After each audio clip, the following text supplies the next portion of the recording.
ونؤمن به ونتوكل عليه ونعوذ بالله من شرور أنفسنا ومن سيئات أعمالنا من يهده الله فلا مضل له ومن يضلله فلا هادي له ونشهد أن لا إله إلا الله وحده لا شريك له ونشهد أن سيدنا وحبيبنا ومولانا محمدًا عبده ورسوله صلى الله تعالى عليه وعلى آله وصحبه وأزواجه وذريته وبارك وسلم تسليمًا كثيرًا كثيرًا.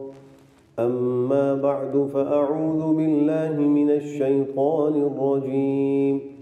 بسم الله الرحمن الرحيم.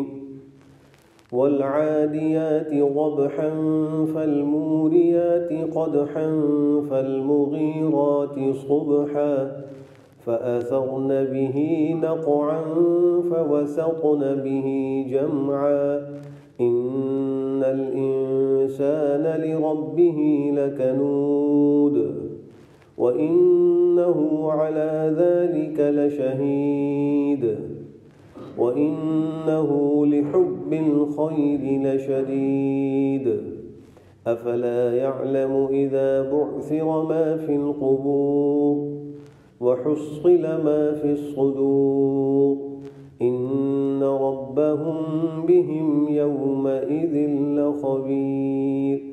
صدق الله مولانا العظيم وبلغنا رسوله النبي الكريم ونحن على ذلك من الشاهدين والشاكرين والحمد لله رب العالمين. حضرات سامعین محترم اور برادران عزیز، قرآن کریم کی آخری سپارے کی صورتوں میں ایک سورۃ العادیات ہے جو ابھی تلاوت کی گئی ہے، اور اس سورت کو عادیات کے نام سے اسی لیے موسوم کیا گیا کہ اس کی پہلی آیت میں عادیات کا لفظ موجود ہے، اور عادیات یا عادیتن کی جمع ہے، اور عادیہ کہتے ہیں تیز دوڑنے والے گھوڑے کو۔ تو اس صورت کے آغاز میں اللہ سبحانہ وتعالیٰ نے گھوڑوں کی چند قسمیں کھائی ہیں اور ان کی کچھ صفات کا ذکر کیا ہے، اور اس کے بعد 3 باتیں بیان کی گئی ہیں۔ پہلی بات تو یہ بیان کی گئی کہ انسان بڑا ناشکرا ہے، اللہ کی نعمت کا شکر ادا نہیں کرتا، اور دوسری بات یہ بیان کی کہ انسان مال سے بہت زیادہ محبت کرتا ہے، اس کے رگ و ریشے کے اندر دنیا اور مال کی محبت بھری ہوئی ہے، اور تیسری بات یہ بیان فرمائی کہ انسان کو آخرت کا کوئی خوف نہیں۔ جب اللہ سینوں کے بھید کو ظاہر کر دیں گے اور جب سارے مردوں کو زندہ کیا جائے گا اور باخبر ذات کے سامنے پیشی ہوگی تو انسان کو اس کی کوئی خبر نہیں، اس کا کوئی احساس نہیں۔ یہ 3 باتیں چند قسمیں کھا کر اللہ نے ذکر فرمائی ہیں۔ تو ہم یوں کہہ سکتے ہیں کہ اس صورت کا جو مرکزی مضمون ہے وہ انسان کے ناشکرے ہونے اور اس کی مال سے محبت اور آخرت سے غفلت پر مشتمل ہے، اور یہ مرکزی مضمون ہے اس صورت کا۔ اب اس صورت کا جو ترجمہ ہے پیش کر دیتا ہوں۔ والعادیات ضبحا، قسم ہے دوڑنے والے گھوڑوں کی جو ہانپ کر دوڑتے ہیں۔ جب گھوڑا تیز رفتاری میں دوڑتا ہے تو اس کا سانس پھول جاتا ہے، وہ ہانپنے لگتا ہے، تو دوڑنے والے ہانپ کر گھوڑوں کی قسم۔ پھر فرمایا کہ فالموریات قدحا، چنگاریاں اڑانے والے یا آگ جھاڑنے والے، سم مار کر اپنا پیر اور سم مار کر زمین پر چنگاریاں اور آگ اڑانے والے گھوڑوں کی قسم۔ فالمغیرات صبحا، اور صبح کے وقت دشمن پر یلغار کرنے والے گھوڑوں کی قسم۔ تو 3 قسمیں اللہ نے یہاں پر یہ کھائیں، اور آگے پھر 2 صفتیں ذکر فرمائی۔ تو پہلی قسم یہ ہے کہ جو دوڑ کر اور ہانپ کر بھاگنے والے گھوڑے ہیں، اللہ ان کی قسم کھا رہا ہے۔ اور پھر وہ اپنی ایڑ اور اپنے سم کو پتھر پر مار کر جو چنگاریاں اڑا رہا ہے، جو آگ جھاڑ رہا ہے، اللہ نے اس کی قسم کھائی۔ جب گھوڑا تیز رفتار ہوتا ہے تو اس کے جو کھر زمین پہ لگ رہے ہوتے ہیں اس سے چنگاریاں نکل رہی ہوتی ہیں اور اس سے آگ جو ہے وہ نکل رہی ہوتی ہے، یہ اس کی تیز رفتاری کی وجہ سے ہوتا ہے۔ اور تیسری صفت یہ فرمائی کہ صبح کے وقت دشمن پر اور فوج جو دشمن کی ہوتی ہے اس پہ الغار کرنے والے کون ہیں۔ پھر دو صفتیں ذکر فرمائی، فَأَثَرْنَ بِهِ نَقْعًا، پھر وہ صبح کے وقت میں گرد و غبار اڑاتے ہیں۔ جب تیز رفتاری کے ساتھ دوڑتے ہیں اور میدان جنگ میں وہ ہوتے ہیں تو اس دوڑنے کی وجہ سے مٹی اڑتی ہے، گرد و غبار اڑتا ہے۔ اور پھر فرمایا کہ فَوَسَطْنَ بِهِ جَمْعًا، وہ اس صبح کے وقت میں دشمن کی جماعت کے درمیان میں گھس جاتے ہیں، دشمن پر حملہ کر کے ان کے درمیان میں گھس جاتے ہیں۔ تو ان سب تمہیدی باتوں کے ذکر کرنے کے بعد فرمایا کہ ان الانسان لربہ لکنود، بے شک انسان اپنے پروردگار کا بڑا ہی ناشکر ہے۔ وَإِنَّهُ عَلَى ذَلِكَ لَشَهِيدٌ، اور انسان اس پر خود گواہ بھی ہے، اقرار بھی کرتا ہے، اقراری مجرم ہے۔ اب وہ یا تو اپنی زبان سے اقرار کرے گا یا اپنے افعال سے کرے گا۔ انسان کے افعال خود دلالت کر رہے ہیں کہ وہ اللہ کا ناشکر ہے، اللہ کی نعمتوں کی ناشکری کر رہا ہے۔ پھر فرمایا کہ وَإِنَّهُ لِحُبِّ الْخَيْرِ لَشَدِيدٌ، بے شک انسان مال سے بہت شدید محبت کرنے والا ہے، بہت زیادہ محبت کرنے والا ہے۔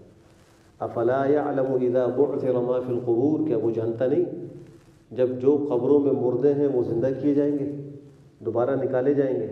وحصل ما في الصدور، اور سینوں کے اندر جو راز اور بھید ہیں ان کو ظاہر کر دیا جائے گا۔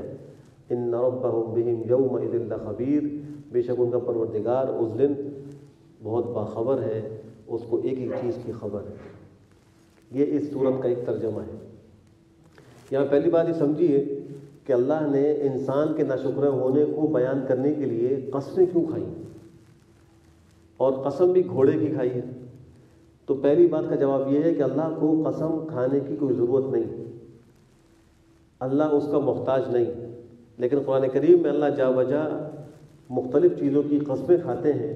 یہ عربوں کے طرز اور ان کے کلام کے مطابق کلام میں مضبوطی پیدا کرنے کے لیے اللہ قسمیں کھاتے ہیں، چونکہ قرآن کریم یہ عربوں کے لہجے پر اور ان کے طرز پر نازل ہوا ہے، اور عربوں کے ہاں جب کسی بات کو بڑی اہمیت سے اور مضبوطی سے بیان کرنا ہوتا ہے تو وہ اس سے پہلے قسم کھاتے ہیں، اس لیے اللہ نے بھی قسم کھائی۔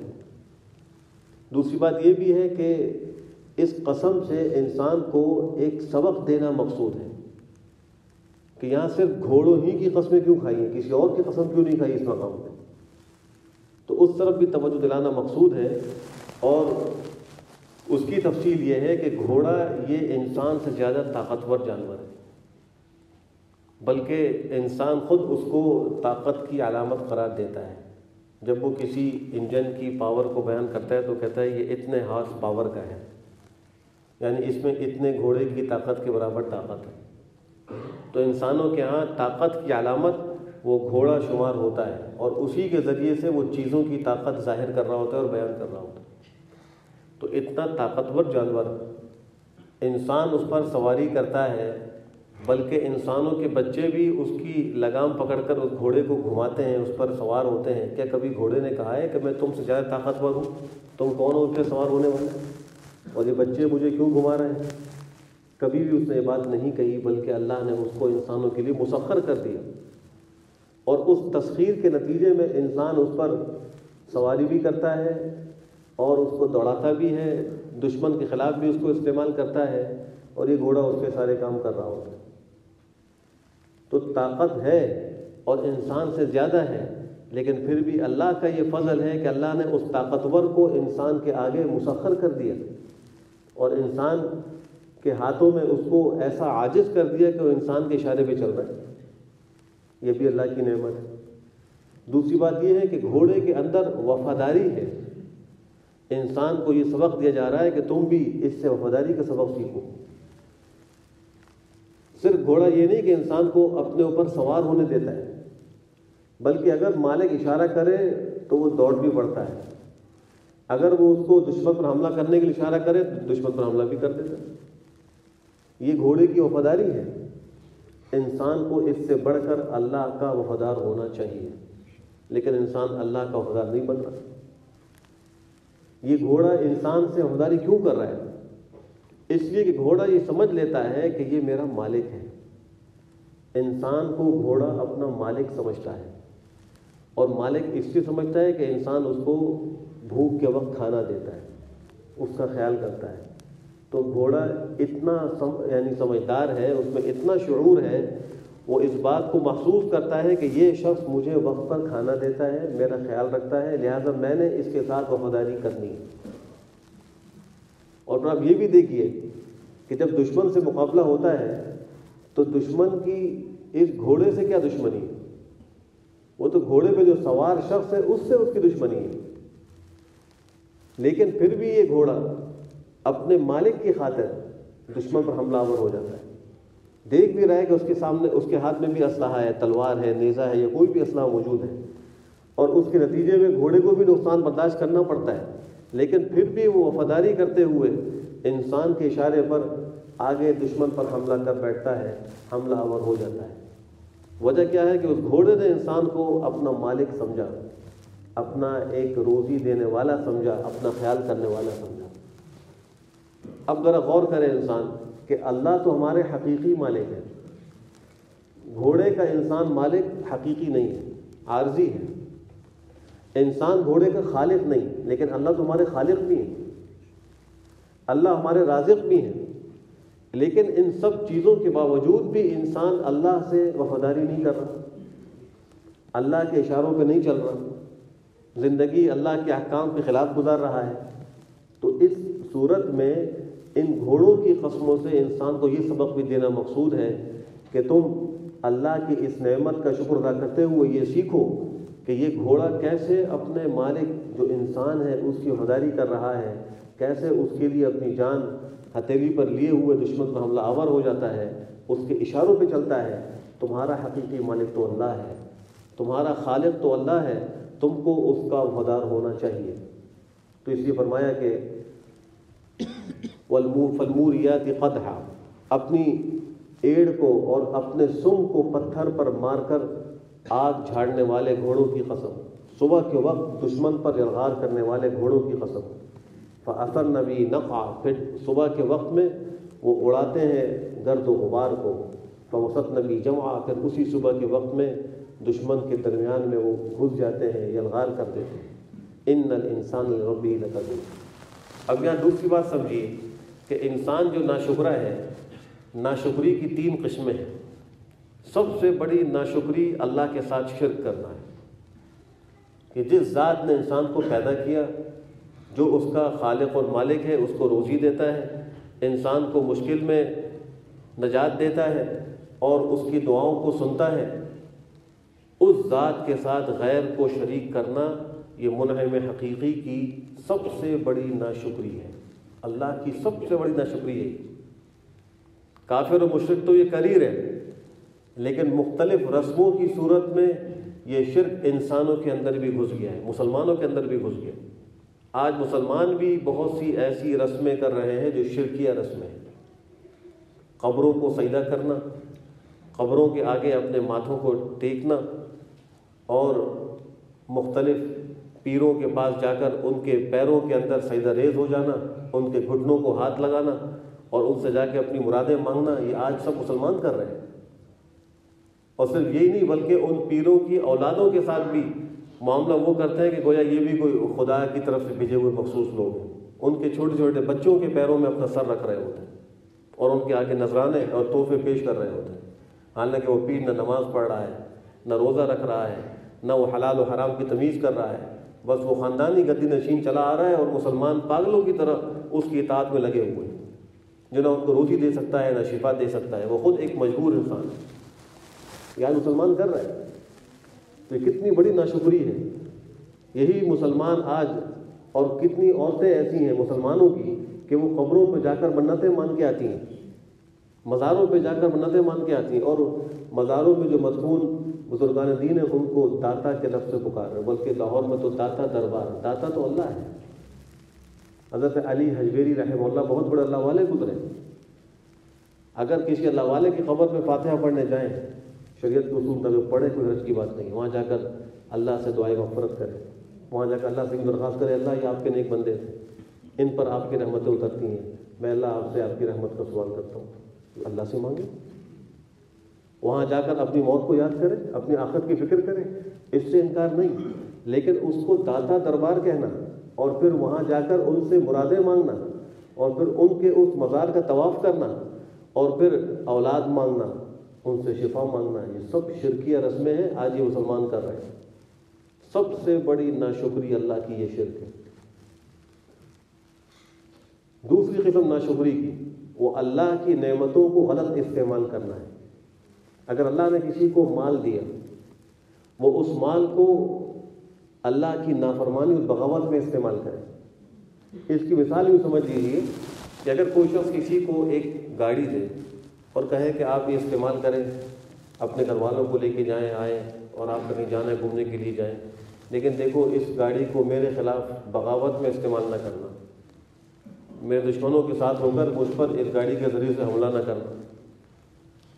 اب اگر یہ شخص اس گاڑی دینے والے کی گاڑی سے اسی کو نقصان پہنچائے اور جس مقصد کے لیے اس کو یہ گاڑی دی گئی اس میں اس کو استعمال نہ کرے بلکہ دینے والے کے لیے مصیبت کا سامان کرے، تو پھر یہ شخص ناشکر ہے یہ شخص باغی ہے یا نہیں؟ اللہ نے اگر کسی کو مال دیا، کسی کو صحت دی، کسی کو عزت دی، کسی کو اللہ نے عہدہ دیا، اب اگر وہ ان سے اللہ کے احکام کی خلاف ورزیاں کر رہا ہے، اس مال کو غلط جگہوں پہ استعمال کر رہا ہے اور اس عہدے اور طاقت اور اختیار سے ناجائز کام کر رہا ہے، تو یہ اللہ کی دوسری قسم کی ناشکری کر رہا ہے۔ اللہ کی نعمت کا جو حق تھا شکر، یہ اس کے خلاف اس کی ناشکری کر رہا ہے۔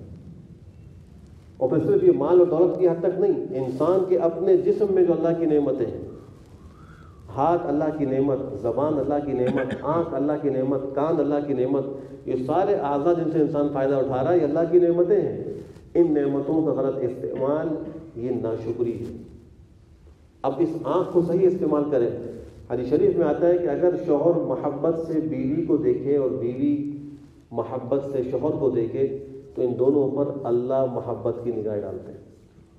یہ آنکھ کا صحیح استعمال ہے۔ اولاد محبت کی نگاہ سے ماں باپ کو دیکھے، مقبول حج و عمرے کا ثواب ملتا ہے، آنکھ کا صحیح استعمال ہے۔ اس آنکھ سے قرآن کریم کو دیکھے، دیکھ کر پڑھے، اس آنکھ سے اللہ کے گھر کا دیدار کرے، بیت اللہ کو دیکھے، بیت اللہ کو صرف دیکھنا بھی عبادت ہے، اور جو اس پہ رحمتیں نازل ہوتی ہیں اس میں سے اکثر رحمتیں تو طواف کرنے والوں کو ملتی ہیں اور بعض رحمتیں خالی خانہ کعبے کے دیکھنے والوں کو ملتی ہیں جو ان کو بیٹھ کر دیکھ رہے ہیں۔ یہ آنکھ کا صحیح استعمال ہے۔ روضہ رسول پر حاضری ہو تو وہاں ان آنکھوں سے ان کی زیارت کرے، اس روضے کا دیدار کرے، یہ صحیح استعمال ہے۔ لیکن اگر کوئی شخص اس آنکھ سے نامحرم خاتون کو دیکھ رہا ہے، اس آنکھ سے وہ انٹرنیٹ پر اور موبائل پر غلط چیزیں دیکھ رہا ہے، فحش مواد دیکھ رہا ہے، وہ گندی فلمیں دیکھ رہا ہے، تو یہ اللہ کی دی ہوئی نعمت کا غلط استعمال کر کے ناشکری کر رہا ہے۔ اور اللہ فرماتے ہیں کہ لئن شکرتم لازیدنکم ولئن کفرتم ان عذابی لشدید، اگر تم نے ناشکری کی تو میرا عذاب بھی بہت سخت ہے۔ خدا نہ خواستہ اللہ اس آنکھ کو چھین لے، آنکھ کی روشنی کو اللہ زائل کر دے، ساری زندگی روتا رہے گا۔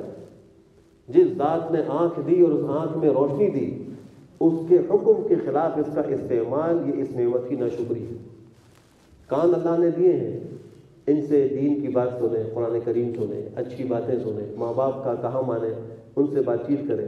اگر اس کان سے وہ گانے سن رہا ہے، موسیقی سن رہا ہے اور اس میں فحش قسم کے اشعار سن رہا ہے، کتنے ہی لوگ ایسے ہیں کہ کانوں پہ ہیڈ فون لگاتے ہیں، گاڑی میں جا رہے ہیں اور وہ وقت گزارنے کے لیے میوزک سن رہے ہوتے ہیں، ہوائی جہاز میں بیٹھے اور سفر گزارنے کے لیے ہیڈ فون لگے ہوئے ہیں اور وہ میوزک سن رہے ہیں، واک کر رہے ہیں، ورزش کر رہے ہیں، ہیڈ فون لگا ہوا ہے اور میوزک سن رہے ہیں، جم جا رہے ہیں تو وہاں اجتماعی طور پر میوزک لگی ہوئی ہے، مال جا رہے ہیں وہاں میوزک۔ ان کانوں کا استعمال گانے سننے کے اندر ہو رہا ہے۔ یہ اس کان کی نعمت کی ناشکری ہے۔ آج سب یہ کر رہے ہیں، گناہ بھی نہیں سمجھ رہے۔ اس کان سے انسان غیبت سن رہا ہے، غیبت کا سننا یہ بھی ناجائز اور حرام ہے، جس طریقے سے غیبت کا کرنا حرام ہے۔ ایسے ہی زبان کو لے لیجیے، زبان کا صحیح استعمال یہ ہے کہ اس سے حق بات کہے، سچی بات کہے، لیکن اگر کوئی شخص اس زبان سے گالیاں دے رہا ہے، اس زبان سے کسی کی غیبت کر رہا ہے، اس زبان سے بدگمانی کے الفاظ نکال رہا ہے، ماں باپ کو برا بھلا کہہ رہا ہے، تو اس زبان کا غلط استعمال کر رہا ہے، اور یہ غلط استعمال بھی ناشکری ہے۔ ایسے ہی آپ دیگر نعمتوں کو اس پر قیاس کر لیں کہ ان کا صحیح استعمال یہ ان نعمتوں کا شکر ہے، اور اس کا غلط استعمال یہ ان نعمتوں کی ناشکری ہے۔ تو دوسری قسم کی ناشکری یہ ہے کہ انسان اللہ کی دی ہوئی نعمت کو غلط استعمال کرے، اور تیسری قسم کی ناشکری وہ اللہ سے غفلت ہے۔ اللہ سے غفلت اور اللہ کی یاد میں نہ لگنا، یہ بھی اللہ کی نعمتوں کی ناشکری ہے۔ آج ہمارا بہت سا وقت غفلت میں گزر رہا ہے، ہم اپنی زندگی کے قیمتی اوقات کو ضائع کر رہے ہیں، اور اس کے ضیاع کا ہمیں احساس بھی نہیں ہو رہا۔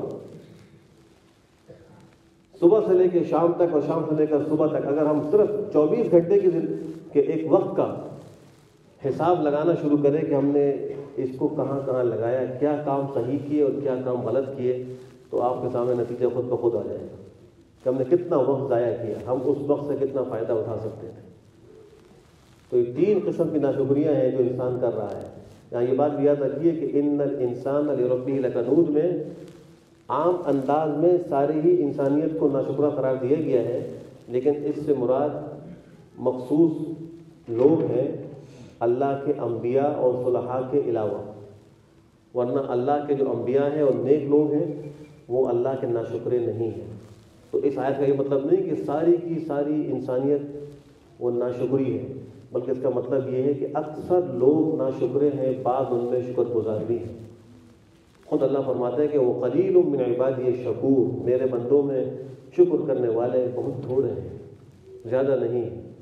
اور شیطان نے بھی اللہ کے سامنے یہ عہد کیا تھا کہ میں بنی آدم کو گمراہ کروں گا اور آپ ان میں اکثر کو شکر کرنے والا نہیں پائیں گے۔ وَلَا تَجِدُ أَكْثَرَهُمْ شَاكِرِينَ، یہ اللہ سے شیطان نے بات کہی تھی، اللہ آپ بنی آدم میں اکثر کو ناشکرہ پائیں گے، شکر کرنے والا نہیں پائیں گے۔ یہ ناشکری کا مرض خواتین میں بھی بہت زیادہ ہے، مردوں میں تو ہے ہی، خواتین کے اندر بھی بہت زیادہ ہے۔ حدیث شریف کی روح سے ایک دفعہ آپ نے عورتوں سے خطاب فرمایا اور کہا کہ اے عورتوں کی جماعت، تم میں سے اکثر کو میں نے جہنم میں دیکھا ہے۔ تو خواتین ڈر گئیں، کس وجہ سے؟ آپ نے 2 وجہ ذکر فرمائی، ایک تو یہ کہ اپنے شوہروں کی ناشکریاں کرتی ہوں، شوہر کی شکر گزار نہیں بنتی، وہ ساری زندگی اچھائی کرتا رہے، کوئی ایک بات خلاف مزاج بیوی کے ہو جائے تو وہ کہتی ہے آپ نے کیا ہی کیا ہے ہمارے لیے۔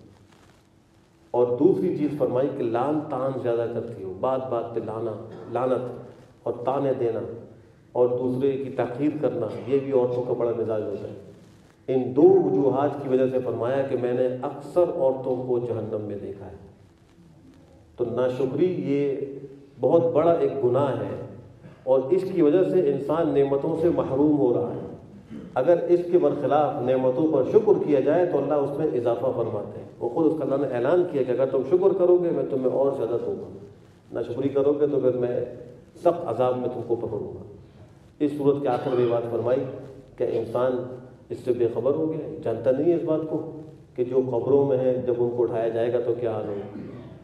قیامت کی پیشی انسان کے سامنے رکھی گئی۔ قرآن کریم جا بجا انسانوں کو قیامت کے احوال ذکر کرتا ہے۔ قرآن کریم کو ہم پڑھتے ہیں اور سنتے ہیں، لیکن ہمارے دلوں کی کیفیتوں میں تبدیلی نہیں آتی، اس لیے کہ ہم تدبر نہیں کرتے، غور و فکر نہیں کرتے، ہمارا اس پر یقین جو ہونا چاہیے وہ نہیں ہوتا۔ قرآن کریم میں اللہ نے آخرت کے مناظر بڑے کھول کھول کے بیان کیے، وہاں جنتیوں جہنمیوں کے مکالموں کو بڑے کھول کھول کے ذکر کیا، سیدھے ہاتھ میں نام اعمال ملنا، بائیں ہاتھ میں ملنا، اس کا اللہ نے ذکر کیا، تفصیل کے ساتھ ذکر کیا۔ ایک مقام پر اللہ فرماتے ہیں وَالَّذِينَ كَفَرُوا لَهُمْ نَارُ جَهَنَّمَ لَا يُقْضَىٰ عَلَيْهِمْ فَيَمُوتُوا وَلَا يُخَفَّفُ عَنْهُمْ مِنْ عَذَابِهَا كَذَٰلِكَ نَجْزِي كُلَّ كَفُورٍ وَهُمْ يَصْطَرِخُونَ فِيهَا رَبَّنَا أَخْرِجْنَا نَعْمَلْ صَالِحًا غَيْرَ الَّذِي كُنَّا نَعْمَلُ أَوَلَمْ نُعَمِّرْكُم مَّا يَتَذَكَّرُ فِيهِ مَن تَذَكَّرَ وَجَاءَكُمُ النَّذِيرُ فَذُوقُوا فَمَا لِلظَّالِمِينَ مِن نَّصِيرٍ۔ جن لوگوں نے کفر کیا ان کے لیے جہنم کی آگ ہے. ان پر موت نہیں آئے گی کہ مر جائے تو عذاب ختم ہو جائے. انسان کا احساس مر جائے گا، ختم ہو جائے گا تو تکلیف کی پتہ نہیں چلے گی. جہنم میں یہ سلسلہ نہیں. لا یقضى علیہ فیموت. اور ان کے عذاب میں کوئی تخفیف بھی نہیں کی جائے گی. عذاب بڑھتا ہی جائے گا، لمحہ بلمحہ عذاب بڑھے گا، کمی نہیں ہوگی. اللہ فرماتا ہے ہر ناشکرے کو ہم ایسی ہی جزا دیں گے. ہر ناشکری کرنے والے کو. کفور کا لفظ ہے، اصل کفران کا معنی ناشکری کرنا. کافر کو کافر اس لیے کہتے ہیں کہ وہ اللہ کی نعمت کا ناشکرہ ہوتا ہے، اللہ کی نعمتوں کا انکار کرتا ہے، اس لیے اس کو کافر کہا جاتا ہے. اللہ فرمانے کذالک نجزی کل کفور. کفور فعول کا پر مبالغہ کرتے ہیں. ہم ہر ناشکرے کو ایسی جزا دیں گے. پھر فرمایا کہ وہ اس پہ چیخیں گے، چلائیں گے. وہ مصرفون فیہا. کیا کہیں گے؟ ربنا، اے ہمارے پروردگار، اخرجنا، ہم کو یہاں سے نکالیے. نعمل صالحا، ہم اچھے کام کریں گے، نیک کام کریں گے. زندگی ہم نے ضائع کر دی تھی، غلطی ہو گئی، ہمیں ایک دفعہ نکال دیں. ہم دنیا میں جا کر اچھے کام کریں گے. جو کام ہم پہلے کرتے تھے برے وہ چھوڑ دیں گے، وہ نہیں کریں گے. غیر الذی کنا نعمل. جواب میں اللہ کیا فرمائے؟ اولم نعمرکم، کہ تم کو ہم نے زندگی نہیں دی تھی، تم کو موقع نہیں دیا. ما یذکر فیہ من تذکر، جس میں نصیحت حاصل کرنے والا نصیحت حاصل کر سکتا تھا. اللہ نے اتمام حجت کر دیا. ہمیں اللہ نے زندگی دی اور پھر ہمیں مکلف بنایا، اور مکلف کرنے کے بعد اللہ نے ہمیں دین سے آگاہ فرمایا. دین ہمارے سامنے آیا اور اس پر عمل کرنے کا ہمیں وقت دیا گیا. اور اس سب کے بعد بھی اگر اس شخص نے اللہ کو راضی کرنے والے اعمال اختیار نہیں کیے تو اللہ فرمائیں گے اولم نعمرکم ما یذکر فیہ من تذکر وجاءکم النذیر. اور تمہارے پاس تو نذیر بھی آ چکے تھے، ڈرانے والے بھی آ گئے. گزشتہ قوموں کے انبیاء کہ خود ہماری اس امت کے نبی آخر الزمان صلی اللہ علیہ وآلہ وسلم، اور پھر مفسرین کے قول کے مطابق انسان کا پوتا وہ بھی نذیر ہے، اور انسان کے اوپر جو سفید بال آتے ہیں یہ سفید بال بھی نذیر ہیں. یہ ڈرانے والے ہیں. بھائی دیکھو تیار ہو جاؤ، اب کھیتی کے کٹنے کا وقت آ گیا. پھر اللہ کہیں گے فذوقوا، چکھو عذاب کا ذائقہ چکھو، آج ظالموں کا کوئی مزہ نہیں. صدیق عائشہ فرماتی ہیں رضی اللہ تعالیٰ عنہ کہ اللہ کے رسول، کیا آپ قیامت میں ہمیں کہیں یاد بھی رکھیں گے؟ کہیں بھول تو نہیں جائیں گے کہ ہم بھی آپ کی ازواج ہیں، اس مشکل گھڑی میں ہمارے آپ کام آئیں گے؟ آپ نے فرمایا کہ عائشہ 3 مقام ایسے ہیں کہ جہاں کوئی کسی کو یاد نہیں کرے گا، اپنی فکر کر لینا. اللہ کے نبی بھی فرما رہے ہیں کہ کوئی کسی کو 3 جگہوں پر قیامت کے میدان میں یاد نہیں کرے گا. ایک جگہ فرمائی کہ جب اعمال کا وزن کیا جا رہا ہوگا، میزان عمل قائم ہوگی، نیکی اور بدیوں کا ترازو میں وزن ہو رہا ہوگا، تو ہر شخص اس فکر میں ہوگا کہ میرا کیا ہوتا ہے، میرا کون سا پلڑا جھکتا ہے اور کون سا پلڑا میرا جو ہے وہ اڑ جاتا ہے، میرے بارے میں کیا فیصلہ ہوگا. فرمایا وہاں کوئی کسی کو یاد نہیں کرے گا. دوسری بات یہ فرمائی کہ جس وقت نامہ اعمال تقسیم ہو رہے ہوں گے اس وقت کوئی کسی کو یاد نہیں کرے گا. ہر ایک اس فکر میں ہوگا کہ مجھے کس ہاتھ میں نامہ عمل ملتا ہے، سیدھے ہاتھ میں یا الٹے ہاتھ میں. اور تیسری بات فرمائی کہ جب جہنم کے اوپر جو ایک پل لگایا جائے گا جس کو پل صراط کہتے ہیں، اس کو عبور کر کے جنت میں جانے والے جنت میں جائیں گے، جہنمی وہاں سے نیچے گریں گے، تو اس پل پر جب جانے کا وقت ہوگا تو وہاں بھی کوئی کسی کو یاد نہیں کرے گا. ہر ایک کو یہ فکر ہوگی کیسے میں اس کو پار کر کے جنت تک پہنچوں. تو اللہ کے نبی اپنی محبوب زوجہ کو یہ کہہ رہے ہیں جن کے بارے میں قرآن کریم میں آیتیں اتری ہیں، جن کی عفت و پاکدامنی میں، اور آج مسلمان آخرت سے بے خبر. اس سورہ عادیات کے آخر میں اللہ یہ فرما رہے ہیں افلا یعلم اذا بعثر ما فی القبور، کہ جب قبروں سے زندہ کر کے اٹھائے جائیں گے انسان جانتا نہیں. وحصل ما فی الصدور، جو کچھ سینے میں ہے سب ظاہر کر دیا جائے گا. آج تو انسان چھپا لیتا ہے، گناہ چھپ کے کر لیتا ہے اور اللہ کی نافرمانیاں پوشیدہ طور پہ کر لیتا ہے، لیکن کل قیامت میں سب سینوں کے راز کھل کر سامنے آ جائیں گے اور اللہ کے سامنے پیشی ہوگی جو باخبر ذات ہے. اللہ سے دعا ہے کہ اللہ سبحانہ وتعالی ہم سب کو شکر کی توفیق نصیب فرمائے، مال کی محبت سے اللہ محفوظ فرمائے، اور ہم سب کو اللہ آخرت کی تیاری کی توفیق نصیب فرمائے. وآخر دعوانا الحمد للہ رب العالمین.